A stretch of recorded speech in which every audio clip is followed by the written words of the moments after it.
Hello दोस्तों, welcome to my channels. Radhe आप लोग स्वागत है मेरे चैनल्स में। और आप सब कैसे होंगे? बहुत अच्छे होंगे आप। तो दोस्तों, आपको मैं लेक्चर लेकर आया हूँ 21 और 21 में आपको क्या पढ़ाने वाला हूँ। जो आप लेक्चर नंबर 20 अगर देख रखे होंगे तो वो सब मतलब दोस्तों को पता होगा कि मैं क्या पढ़ाने वाला हूँ। बट फिर भी नहीं पता है तो फिर मैं आपको बता रहा हूँ क्या आज के टॉपिक है। और आज से न्यू टॉपिक आपको स्टार्ट में पहले ही बोल चुका था। बहुत सारे ऐसे लेक्चर में आपको मैं बोला हुआ, ये लेक्चर के बाद मैं आपको नए टॉपिक आने वाला है। फाइनली मैं आपको इस लेक्चर में नए टॉपिक ही पढ़ाऊँगा। और सबसे बड़ी बात ये है कि जो इम्पोर्टेंट क्वेश्चन एक कराए थे उसमें बहुत अच्छे रिस्पॉन्स मिला है। और जितने भी मेरे नए दोस्त जुड़े मेरे चैनल्स पर, कृपया चैनल को सब्सक्राइब जरूर करें। और मैं भी इतना भावुक हूँ कि पिछले वाले वीडियो में बहुत अच्छे रिस्पॉन्स आए और काफ़ी दोस्तों को अच्छे लगे होंगे। तो लाइक भी कमेंट्स भी कर रखे, दो तीन जने कर रखे हैं। और तो आपको मैं यही कहना चाहता हूँ कि अगर वीडियो प्लेलिस्ट के अगर आप खोल कर देख रहे हो ना, तो वहाँ पर आपको बहुत बेनिफिट मिलेगा। ऐसे एक लेक्चर दो लेक्चर देखने से आपको इतने कॉन्फिडेंस नहीं आने वाले हैं। इसलिए मैं आपको यही बोलता हूँ कि कभी भी अगर लेक्चर देखा करते हो, आपको किसी भी टीचर को अब या प्रोफेशनल हो, तो आपको वहाँ पर प्लेलिस्ट में जाके देखना पड़ता है कि हाँ क्या क्या पढ़ा रखे है और मतलब क्या क्या बाकी है। फिर दूसरों को देखना पड़ेगा। तो एक बार चेक करके भी आप सेलेक्ट कर सकते हैं किसी एक्सपीरियंस। जैसे मैं एक्सपीरियंस अपने दिखा रहा हूँ आपको कैसे पढ़ना है और कैसे 100 पास करना है। तो फाइनली ये सब आपको चीज़ सीखने को मिलता है एक स्टूडेंट के दूसरे स्टूडेंट के द्वारा।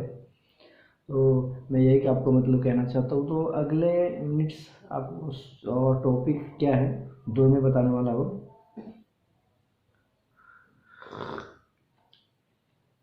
दोस्तों, अगले जो मैं आपको टॉपिक पढ़ाने वाला हूँ वो टॉपिक का नाम है the sale of goods act 1930। क्या नाम है? The sale of goods act 1930। जो इससे पिछले वाले आपको क्या था? इंडियन कॉन्ट्रैक्ट एक्ट 1872 था। और ये हम क्या पढ़ने वाले हैं आज के न्यू टॉपिक। और न्यू टॉपिक है the sale of goods act 1930। Means ये एक्ट 1930 में बना था। कितने में? 1930 दोस्तों। ये आपको सेल ऑफ गुड्स एक्ट 1930 में बना गया था। और उसके बाद में पहले तो आप ये कह सकते हैं इंडियन कॉन्ट्रैक्ट 1872 में सारे इंक्लूडिंग था। बट इसको अलग किया गया कब? 1938 उस टाइम में लिया गया और सेल ऑफ गुड्स एक्ट अलग ही एक्ट बना दिया ताकि आपको दिक्कत ना हो कि हर अलग अलग जैसे पहले आप बात कर सकते हैं। टेक्नोलॉजी दुनिया पहले नहीं था, मतलब था बट इधर जैसे नेपाल हो गए और इंडिया में तो था पहले से, फिर भी काफ़ी उतना डेवलप नहीं था। अब डेवलप कितना हो गया है। तो ये होता है कि मतलब जैसे जैसे आप मतलब टेक्नोलॉजी मतलब आगे आते रहते हैं तो आपको बहुत कुछ सीखने को मिलता है। इसलिए मैं आपको सेल ऑफ गुड्स एक्ट 1930 पढ़ाने वाला हूँ। और इसी के द्वारा आपको ये लेक्चर कितने तक जाएगा और कितने इम्पोर्टेंट है, तो ये सब मैं आपको इसी में डिस्कस करते रहूँगा। और हर लेक्चर में आपको मैं बताता रहता हूँ।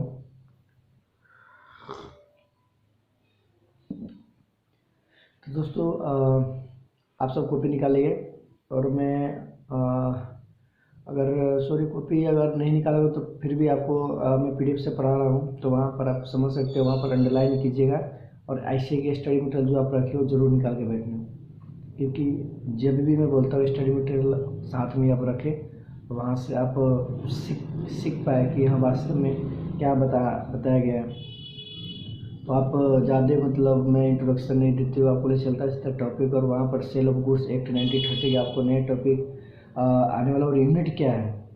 यूनिट आपको क्या है? पहली बात तो है ना, ये तो सेल ऑफ गुड्स एक टॉपिक हो गया, उसके यूनिट कितने हैं? तो आपको उसके यूनिट आपको शायद मिलेगा 4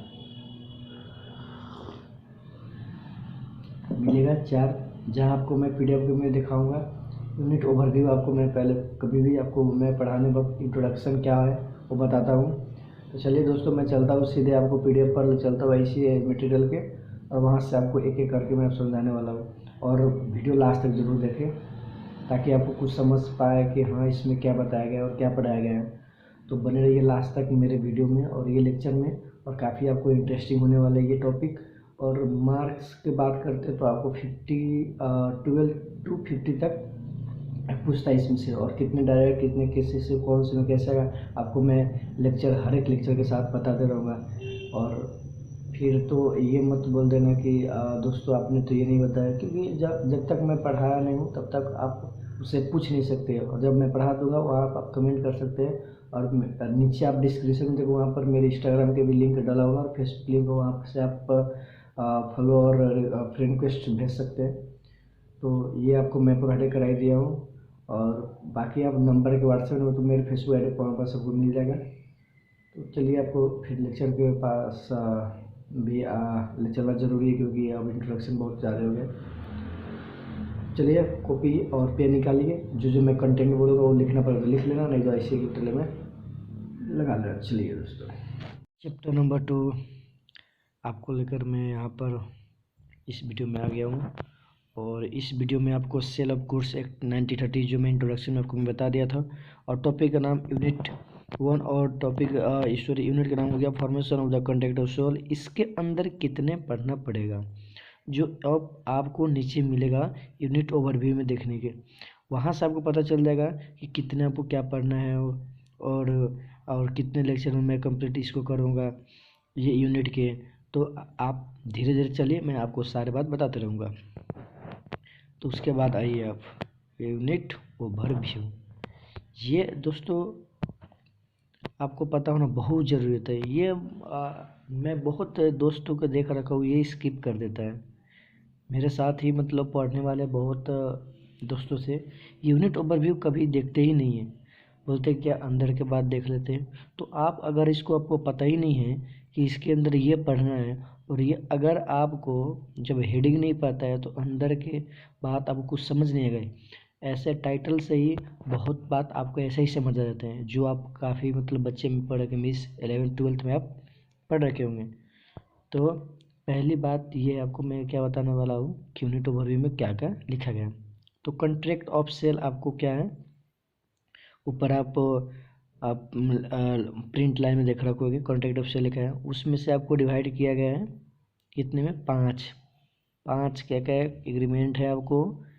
उसके बाद ट्रांसफ़र ऑफ प्रॉपर्टी है, उसके बाद गुड्स है, प्राइस है, इसेंशियल ऑफ वैलिड कॉन्ट्रैक्ट है। उसके बाद में आपको आ सकते हैं आगे, एग्रीमेंट में क्या क्या पढ़ना पड़ेगा आपको, बायर किसको बोलते हैं, सेलर किसको बोलते हैं, ट्रांसफ़र प्रॉपर्टी में इमीडिएट ट्रांसफर उसको सेल लिखा हुआ है, और A to B transfer means sale agreement to sell किसको कहते हैं वो आपको पढ़ना पड़ेगा। और गुड्स में देखिए, गुड्स में आपको 3 चीज़ पढ़ना पड़ेगा, उसके टाइप्स ही है, एग्जिस्टिंग गुड्स है, फ्यूचर गुड्स है, और कंटीजेंट गुड्स।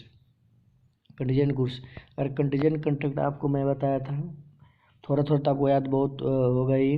तो वहाँ पर मैं आपको जब आपको पढ़ाऊँगा ना कंटीजेंट गुड्स, वहाँ पर आपको बोलना पड़ेगा। चलिए दोस्तों, प्राइस है, प्राइस में आपको मनी कंसिडरेशन भी पढ़ना पड़ेगा उसमें, और इसेंशियल ऑफ वैलिड कॉन्ट्रैक्ट भी आपको पढ़ना पड़ेगा। इस यूनिट ओवरव्यू के आप देख सकते हैं formation of the contract of sale. उसके बाद एग्जिस्टिंग गुड्स भी 3 टाइप्स के उसमें क्या क्या दोस्तों, स्पेसिफिक, सर्टेन और अनसर्टेन। चलिए दोस्तों नीचे आइए, नीचे क्या लिखा है, इंट्रोडक्शन है। ये मतलब आपको तो पढ़ना ज़रूरी नहीं तो नहीं कह सकते, बट पढ़ भी लोगे तो उतना खास काम नहीं आने वाले हैं। आप सीधे नीचे आइए, डिफिनीशन की तरफ, डिफिनीशन के तरफ पहुँचना पड़ेगा आपको। चलिए दोस्तों, पहले आपको उसमें लिखा था एग्रीमेंट, ओके, क्या लिखा था, एग्रीमेंट। एग्रीमेंट में आपको आया क्या, बायर एंड सेलर। बायर किसको बोलते हैं और सेलर किसको बोलते हैं, आप बताइए, आपको तो पता ही होगा, आपको तो पता ही होगा दोस्तों, फिर भी चलिए पढ़ते हैं। बायर किसको बोलते हैं, means the persons who by और एग्री टू बाई गुड्स, वो पर्सन की जो क्या करते हैं, बाई करते हैं मतलब खरीदते हैं। आई एग्री टू बाइगर्स या एग्री होते हैं खरीदने के लिए, उसको हम क्या बोलते हैं, बायर बोलते हैं। उससे हम क्या कहते हैं, बायर्स कहते हैं। सेक्शन 2 क्लॉज 1 में इसको डिफाइन किया गया है, कितने में, सेक्शन 2 क्लॉज 1। सेलर किसको बोलते हैं, means the persons who sell और एग्री टू सेल गुड्स। मतलब वो पर्सन जो सेल करता है, मीन्स बेचता है, एग्री टू सेल गुड्स मतलब बेचने के लिए क्या होता है, एग्री होता है, उसको हम क्या बोलते हैं, सेलर। आपको ये दोनों बात बहुत अच्छी तरह समझ आ गए होंगे। बायर सेलर किसको बोलते हैं दोस्तों, बायर वो है जो बाई करता है और agree to buy goods, section 2 clause 1 में डिफाइन कर रखा है। और सेक्शन 2 क्लॉज 30 किसको डिफाइन कर रखा है, सेलर को, जो बोलता है कि पर्सन हु सेल्स मीन्स जो सेल करता है और एग्री टू सेल मतलब एग्री सेल करने के लिए एग्री होता है, उसको हम क्या बोलते हैं, सेलर बोलते हैं। और नीचे आपने लिखा है the two terms buyer and sellers are complementary are presented the two parties to contract of the sale of the goods. ऐसे आप बोले बायर और सेलर आप समझ गए कि नहीं, ये बताओ बोले दोस्तों, बायर एंड सेलर आप समझ गए कि नहीं, बिल्कुल समझ गए। चलिए गुड्स पर आइए आप, दूसरा पॉइंट्स गुड्स पर आइए आप। गुड्स, गुड्स किसके बोलते हैं, बहुत बार तो गुड्स गुड्स कहते रहते हैं, बट यहाँ पर अब तो डिफिनेशन पढ़ना पड़ेगा। गुड्स किसको कहते हैं, goods means every kind of more property other than exclaimable claims and money. क्या बोलता है, goods every kind of movable property, goods क्या है, मूवेबल प्रॉपर्टी है, और देन एक्सक्लेमेबल मनी, गुड्स क्या है, मूवेबल प्रॉपर्टी है, और क्या बोला है, अदर देन क्या बोला है, exclaimable claims and money, and includes stocks and share growing crops grass and things attached to the part of the forming part of the land which are agreed to be shared before the sale on the contract of sale। ठीक है दोस्तों, आप कभी भी goods goods से सुनते आ रहे, goods किसको बोलते हैं, यहाँ पर आपको पढ़ना पड़ा है। गुड्स उसको बोलते हैं दोस्तों कि जो कहते हैं मूवेबल प्रॉपर्टी, मीन्स मूवेबल बनता है मतलब इधर से उधर, मतलब एक तरफ एक मतलब जगह से दूसरी जगह पर, ये बोलते हैं ना उसको। बस एक ऐसा चीज़ भी है लैंड, लैंड क्या आपको, वो तो मूव नहीं होता है, फिर भी वो क्या है, गुड्स तो है, गुड्स है, इसको हम क्या बोलते हैं, goods which are to sell before sale और अंडर कॉन्ट्रैक्ट ऑफ सेल। नीचे देख सकते एक्सक्लेमेबल क्लेम किसको बोलते हैं, आर क्लेम, नीचे आपको देख सकते हैं सेक्शन 176 आपको नीचे लिखा होगा, one the Indian contract act reduce section 2/7 of the, और गुड्स सेक्शन 2/7 डिफाइन करता है। एक्सक्लेमेबल क्लेम किसको बोलते हैं, नीचे आपको लिखा होगा, are claim which can be enforce only by action और sweat debt। A debt is not movable property of goods, even the fixed deposit receipt FD are considered the goods under। तो ये आपको एक्सक्लेमेबल उसको बोलते हैं कि जो बोले कि इसके एक्शन और स्वीट के लिए इन्फोर्स करता है, जो इसके लिए इन्फोर्स करता है एक्शन और स्वीट उसके लिए वर्क करता है, उसको हम क्या बोलते हैं, एक्सक्लेमेबल क्लेम बोलते हैं। नीचे लिखा है गुड्स इंक्लूड्स बहुत tangible goods and intangible. Tangible मतलब छू सकते हैं, इंटेंजिबल मतलब छू नहीं सकते। जैसे में आप देख सकते हैं कॉपीराइट, पेटेंट, ट्रेड और it stock and share, gas, steam, इसको तो इंटेंजिबल है क्योंकि आप गैस को तो छू नहीं सकते हैं। Steam, water, electric and sorry goods are also sorry, goods इनको क्या बोलते हैं, गुड्स मतलब टेंजिबल भी है और इंटेंजिबल भी है, ओके राइट। तो आपको ये देखने को मिले। और नीचे आप आ सकते हैं, आपको कितने अच्छी तरह से आपको दिखा रखे हैं, यूनिट ओवरव्यू करके, मतलब मीन्स चार्ट बना कर, goods means every movable property other than exclaimable claim दिले मनी इन सर्कुलेशन नीचे दिख रहा है। In also include stock and share है, ग्रोइंग क्रॉप्स है, इसमें grass and things that is the part of the land which are to see. चलिए classification of good पाइए दोस्तों, क्लासिफिकेशन ऑफ गुड पाइए।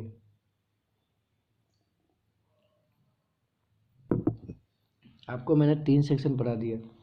कौन कौन सेक्शन, सेक्शन 2/1 जो बायर का डिफिनेशन था उसमें, सेक्शन 2/30 13 में क्या आता है, सेलर्स की, और सेक्शन 2:7 गुड्स के। उसके बाद आप ये क्लासिफिकेशन, उसके बाद आइए आप क्लासिफिकेशन में। क्लासिफिकेशन देख सकते हैं, गुड्स क्या है, 3 चीज़ है, एग्जीक्यूटिव गुड्स, फ्यूचर गुड्स और कंटीजेंट गुड्स। और एग्जीक्यूटिव गुड्स में भी आपको 3 आपको बताया था, स्पेसिफिक होता है, असर्टेन और अनअसर्टेन। और एग्जीक्यूटिव गुड किसको बोलता है, एग्जीक्यूटिव गुड किसको बोलता है, such good which goods are existed in the time of the contract of sale, those own or possessed by the seller at the time of the contract of sale. देखिए executive good उसको बोलते हैं कि at the time of the contract of, जब अगर cell के contract जिस time में करते हैं ना, जैसे ओ ओन और मतलब पोजेस और acquired seller after seller at the time of the contract own. और देख ये क्या होता है, एक पोजीशन होता है ना, एक के पास, जिसके पास जो ओनर है उसके पास भी पोजीशन होता है। कभी कल बायर क्या होता है, ओनर हो जाते हैं, कभी कल सेलर ओनर होते हैं, कोई कल पोजीशन उसके पास रहते हैं, कभी इसके पास रहते हैं। तो इसमें आपको 3 टाइप दे रखा है, स्पेसिफिक गुड्स किसको बोलते हैं, और उसके बाद में सर्टेन और सर्टेन गुड्स किसको बोलते हैं, वो आपको एक एक यहाँ पर आपको मैं बताने वाला हूँ। यहाँ से आप पूरे क्लियर हो जाएगा सही से। और दोस्तों इसको सेक्शन 6 डिफाइन कर रखा है, वो भी आप देख सकते हैं। अब आइए स्पेसिफिक गुड्स किसको बोलते हैं, means goods identify and agree about the time of the contract of sale is mean. Example पर सीधे आइए आप, एग्जाम्पल पर आइए आप, एग्जाम्पल के द्वारा तो आपको मैं बहुत अच्छे तरह से समझाता हूँ। आइए एग्जाम्पल पर दोस्तों क्या लिखा है पढ़िए आप। Example number 1, example number 1 specific goods किसको बोलते हैं। तो एग्जाम्पल नंबर बोलते हैं any specified and finally decide goods like a Samsung Galaxy S7 edge Whirlpool washing machine 7 G ETC। आप ऐसे तो आप वर्ड से समझ गए स्पेसिफिक गुड्स किसको बोलते हैं, कि हाँ आपने डिसाइड कर दिया, हाँ मेरे को यही लेना है। जैसे आप जाते दुकान में और बोलते हैं कि दुकानदार साहब मेरे को आप इसमें क्या बोलते हैं, सैमसंग गैलेक्सी मेरे को S7 दे दो। फिर और मान लो अगर जा रहे दुकान में ये भी बोलते हैं ना कि भैया इस बार जो नए मोबाइल आ रखे हैं कंपनी के वो मेरे को आप दे दो, मेरे को बस नाम पता नहीं। फिर भी आपको स्पेसिफिक मतलब में स्पेसिफिक हो जाता है कि मेरे को जो नया मॉडल आया है वही मेरे को चाहिए। तो ये भी एक तरह से आपको पहले से स्पेसिफाई करना पड़ता है, डिसाइड करना पड़ता है कि मेरे को यही लेना है। आप समझ रखे होंगे बहुत अच्छे से, मैं आपको समझा दूँ स्पेसिफिक गुड्स किसको बोलते हैं। स्पेसिफिक गुड किसको बोलते हैं आपको मैं बहुत अच्छी तरह समझा दे। एग्जाम्पल नंबर 2 देख सकते हैं, क्या बोले है, had 5 cars of different model. ये क्या 5 डिफरेंट मॉडल की कार थे उसके पास। He agree to sell his Santro cars to B. कौन सा कार है, Santro. B agree to purchase the same car, B agree to purchase the same car. In this case, the sale is for specific goods as the car has been identified and upon the time of the day। देखिए दोस्तों ये आपको मैं बताया था कि बोला था कि नया मॉडल का फ़ोन आया, तो इसमें आप देख सकते हैं 5 अलग अलग कार था। जो सेंट्रो कार था वो एग्री हो गया था और उसको ही खरीदना था, तो ये क्या हो गया, स्पेसिफिक हो गया। अगर 5 भी डिफरेंट रखा हुआ है वहाँ से आप अगर चूज कर लेते हो कि मेरे को यही चाहिए तो बस हो गया। दूसरा पाइए दोस्तों, स्पेसिफिक गुड्स आपको डिफाइन करता है सेक्शन 2:40। सेक्शन 2:40 किसको डिफाइन करता है, स्पेसिफिक गुड। और सर्टेन गुड्स किसको बोलते हैं दोस्तों, और सर्टेन गुड्स किसको बोलते हैं। Certain goods are those goods which are identified according to with agreement.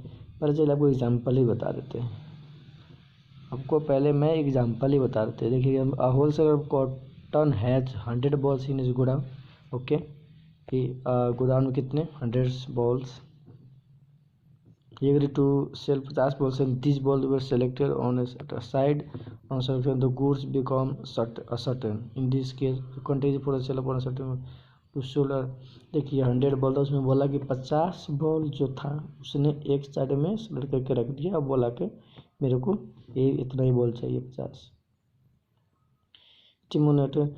तो ये क्या हुआ, असर्टेन गुड्स हो गया। कौन सा गुड हो गया, असर्टेन गुड्स। ये गुड्स को हम क्या बोलेंगे, असर्टेन गुड्स। आप प्रोविजन देख सकते हैं, are those goods which are ratified in accordance with agreement after the contract of sale is made. This term is not defined in the Act but has been judicially interpreted. In actual practice, the term certain goods is used in the same sense as specific goods. Okay, guys, आप आइए uncertain goods. Uncertain goods, uncertain goods किसको बोलते हैं दोस्तों? देखिए example number 4 और 5, इसको द्वारा साफ, ये भी आप बहुत अच्छे तरह समझ जाओगे। आइए दोस्तों देखते हैं example number 4। If A agree to sell to B 1 packet of salt out of the lot of 100 packet. अगर दुकान में आप गए, दुकान में आप गए, बहुत सारे नून रखे थे वहाँ पर, बहुत सारे नून रखे थे, क्या आप ये बोलते हैं कि भैया मेरे को ये वाला चाहिए, ये वाला चाहिए? नहीं ना बोलते हैं। This is on certain goods.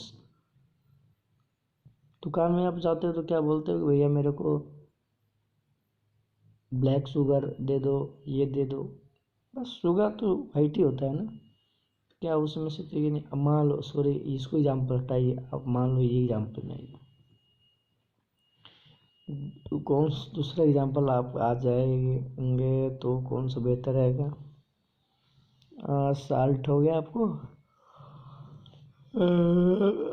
किसको डिफाइन कर सकता है आपको। मैं मान लो अगर दुकान में गए कभी कभार, तो तेल भी तो नहीं बताते कि भैया ये वाला मेरे को तेल चाहिए। कभी कभार ये भी होता है ना, तेल भी एक हिसाब से अनसर्टेन गुड्स ही है। तो इसमें यही हुआ था कि जब उसने गया दुकान में, बोला कि भैया मेरे को एक पैकेट क्या दे दो, नून दे दो। In it is sale of uncertain goods because it is known which packet is to be delivered. बिल्कुल, इसको हम अनसर्टेन गुड्स बोलते हैं। 5 भी जब देख सकते हैं, क्या लिखा हुआ है इसमें, x has 10 horses. He promised to sell one of them but does not specify which horse he will sell. This conditional sale of uncertain goods. बिल्कुल, उसने तो प्रॉमिस किया कि हाँ कि मतलब मैं आपको, बट उसने ये स्पेसिफाई नहीं कर दिया कि मेरे को ये वाला हॉर्स चाहिए और ये मैं बेचने वाला हूँ। तो वहाँ पर ये भी क्या होगा, अनसर्टेन गुड्स हो गया दोस्तों। दूसरे पॉइंट में ये फ्यूचर गुड्स। फ्यूचर गुड्स किसको बोलते हैं, फ्यूचर गुड्स किसको बोलते हैं दोस्तों बताइए। फ्यूचर देखिए, goods to be manufacture or produce or acquired by the seller after making the contract of sale. After making the contract of sale, जहाँ पर देख सकते हो दोस्तों क्या बोला है, फ्यूचर में मैं आपको सामान भेजूंगा। फ्यूचर में, जैसे आप एग्जाम्पल 6, 7, 8 के आधारित बहुत अच्छे तरह आप समझ जाओगे। 1000 quintals of potato to be grown as feel, it's not illegal though the actual sale of future goods is not possible. उसने क्या बोला कि मेरे जो खेत में ना, इसने 1000 कुंटल मतलब वो करता है, अगर हो जाएगा तो मैं आपको भिजवा दूंगा। यही तो है ना, अगर होगा तभी तो भिजवाऊंगा ना। 1000 quintals of potato to be grown या फील इज नॉट इलीगल। बिल्कुल, though he the actual of sale of future goods is not possible.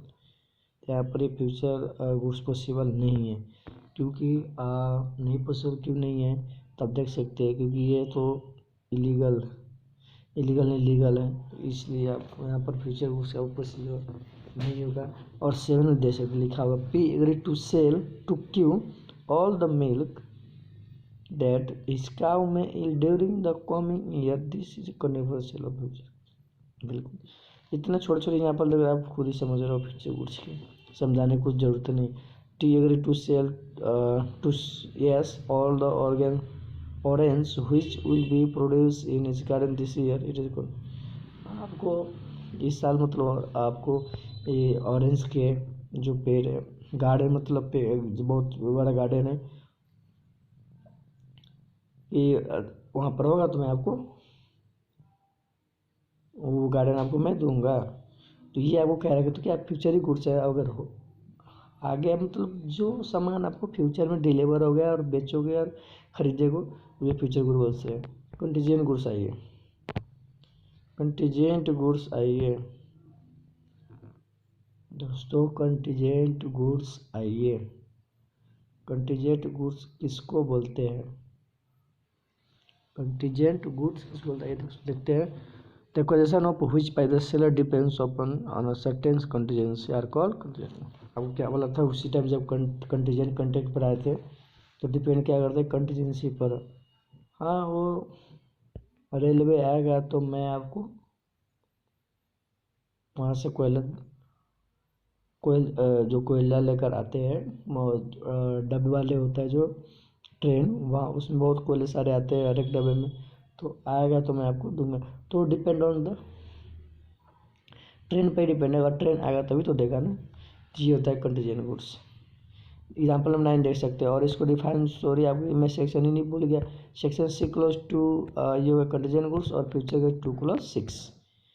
9 देखिए सेक्शन पहले। A agree to sell to B Picasso painting provided he is able to purchase it from its present owner. This is content for the sale of contingent goods,